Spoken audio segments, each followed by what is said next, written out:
ito ay rated SPG. Striktong patnubay at gabay ng magulang ang kailangan. Maaaring may masiselang tema, lengguwahe, karahasan, sexual, horror o droga na hindi angkop sa mga...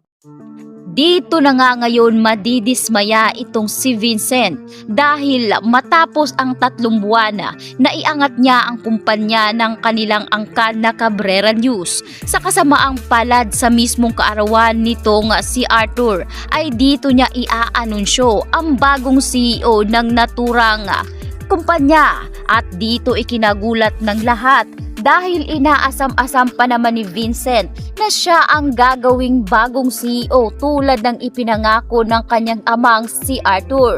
Ngunit dito nabigla ang lahat dahil hindi nga pangalan ni Vincent ang inihalal ng kanyang ama. Bagkus itong si Wilter nga ang inihalal ni Arthur bilang bagong CEO ng Cabrera News na kung saan nadismaya si Vincent kaya personal nga ang kinausap ni Vincent ang kanyang ama dahil ginawa umano niya ang lahat para maiahon ang naturang kumpanya subalit hindi nga raw tumupad sa usapan si Arthur sa kanilang pinag-usapan.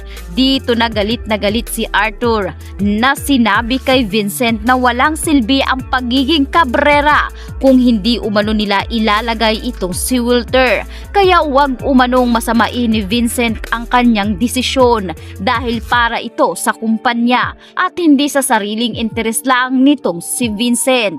Dito na isa-isang naglalabasan ang mga whistleblower ng naturang trahedya na kung saan marami nga sa mga ito ang nasawi. Nakatikim ng sampal si Vincent mula sa biktima ng gumuhong bundok dahil ginamit umano sila nito at siya ay namatayan ng anak. Minapila umano nila ang naturang trahedya para mapabango ang kanilang pangalan. Subalit hindi umano ito ang tunay na nangyari at ang katotohanan.